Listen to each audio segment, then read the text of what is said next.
a group of unconscious associations or impulses having to do with the image of a father. These impulses may be positive or negative. A father complex. I'm sure you've heard of it. It's modern psychology. 12 sons in my family. 11 of us had negative father complexes. 1 positive. And he needed to die for it. God changes Jacob's name to Israel, and his 12 sons become the heads of large families or tribes. They become known as the 12 nations or the 12 tribes of Israel. However, Jacob's favoritism among his sons will have long-lasting consequences.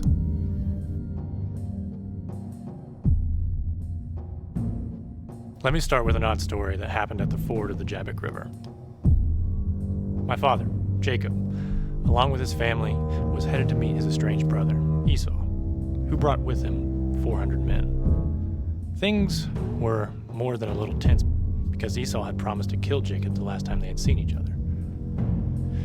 Jacob sent gifts to Esau in an attempt to pacify him and then sent his family away. The Bible says that when Jacob was alone, a man wrestled with him until dawn.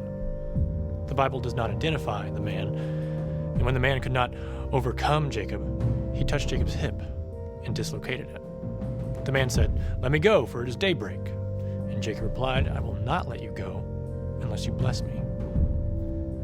And the man gave him this odd blessing. "I am changing your name from Jacob to Israel, because you have overcome God and humans."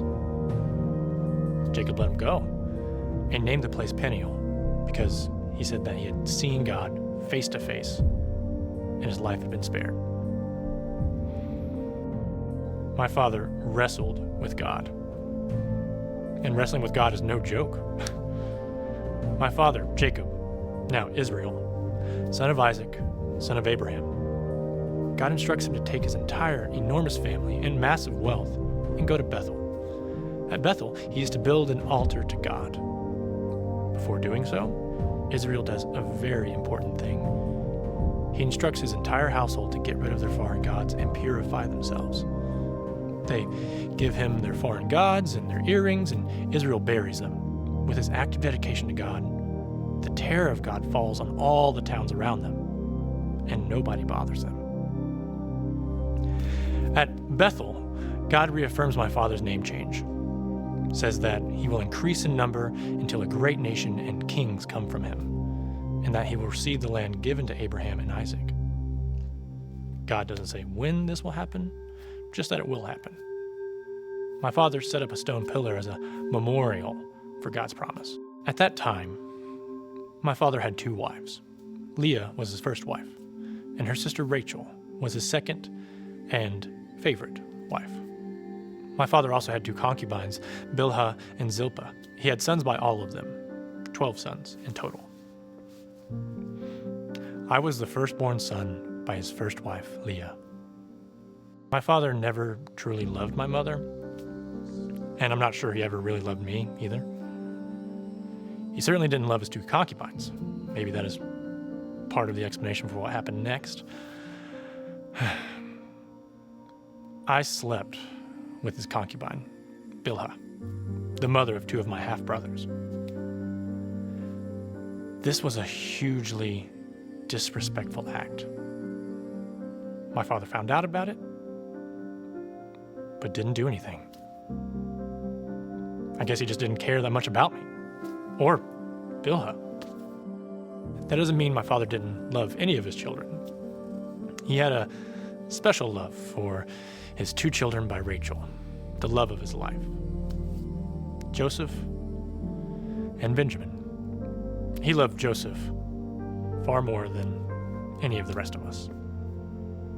In fact, he made Joseph a special, ornate robe to show how much he loved him.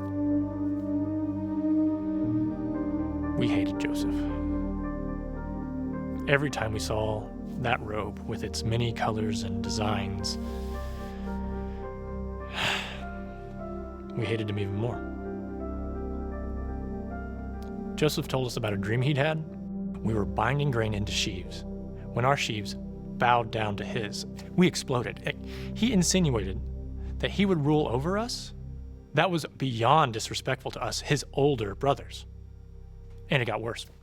Joseph told us he had a dream where the sun, moon, and 11 stars bowed down to him. This dream even bothered our father. It was a clear reference to Jacob and us 11 brothers bowing down to him. We were completely done with it all. Now, Joseph was a little more than 17, and our father sent him to check on the rest of us. We were many miles away, and one time Joseph had tattled on us, so our father wanted to find out if we were misbehaving again. In the distance, we could see Joseph walking toward us. The brilliant colors of his robe, you couldn't miss him. The closer he got, the more enraged my brothers became. By the time he reached them, they had agreed to kill him, and then tell our father that a wild animal had devoured him, and his dreams could never come true, and they laughed. I reached the scheming group before Joseph and heard their plot. Somehow I convinced them not to kill him and just throw him in a cistern. I was the oldest, so maybe that was it. I planned to rescue him later. When Joseph arrived, we grabbed him, took off his repulsive robe, and we threw him in a dry well.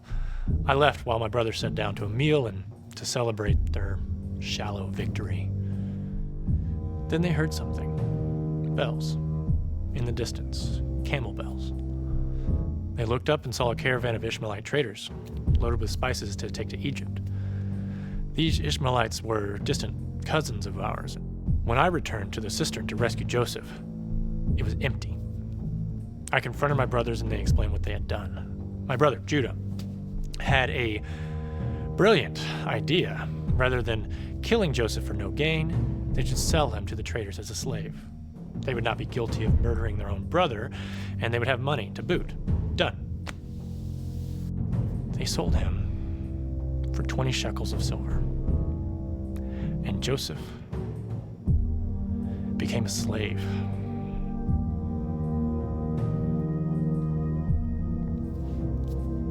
I had no choice but to join their conspiracy. We slaughtered a goat to get its blood and splashed the blood on Joseph's robe and even tore it in a few places. We took it back to our father and showed it to him. My father looked at the robe and he said that this was Joseph's robe and some wild animal must have devoured him. We didn't even have to lie to him.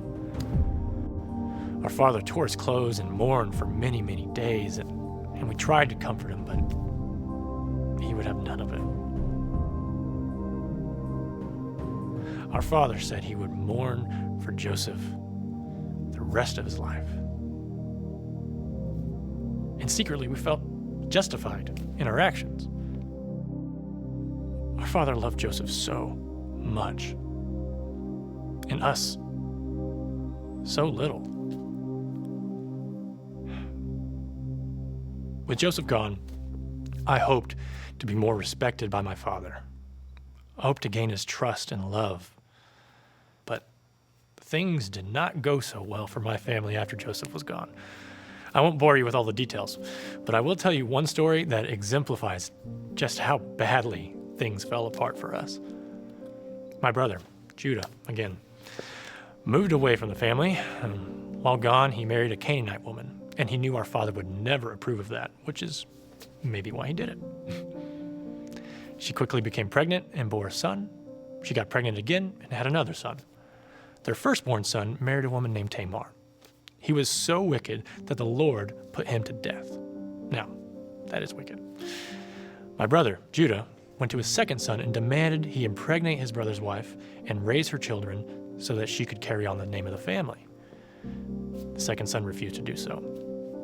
The Lord got so angry at the second son that he put him to death too. Judah then asked Tamar to live with him as a widow until his much younger third son grew to be an adult. She did, and all went well until the third son grew old enough. Judah did not give his third son to Tamar. So Tamar didn't have any children. Eventually, Judah's own wife died. After recovering from his grief, he went away to be with an old friend. Tamar heard where Judah was going, she put on a disguise and rushed ahead of him. She sat by the road and acted as a prostitute in her disguise. Judah did not recognize her. Judah hired her for the price of a goat, but she required an additional thing, that he give her a pledge of his seal, cord, and staff, that he would bring the goat to her. He gave her his seal, cord, and staff, then he slept with her. He sent the goat to her to get his pledges back, but she was gone. 3 months later, Judah was told that Tamar was pregnant. She was guilty of prostitution. Enraged, Judah sentenced her to death, to be burned to death. Tamar showed him his pledges, caught. Judah realized he was the father, and Judah never slept with her again, but she did have twin sons by him. Now, why did I spend so much time telling you this incestuous story of Judah and his daughter-in-law Tamar? In the New Testament, the family lineage of Jesus is Abraham, Isaac, Jacob, Judah, and Perez. Tamar's twin boys were named Zerah and Perez. My family, 12 brothers by 4 women, plenty of interpersonal conflict, overwhelming amounts of sin and stupid choices. We were a mess. We were a sad, sad excuse for a family with a covenant with God. And it was about to get worse, a lot worse. A worldwide famine was on its way. God's promise to my great-grandfather, grandfather, and my father to make them into a great nation seemed like a distant dream, or a very bad joke. But God was in control. Not me. Not my father, even. That alone can move a father complex into a positive direction.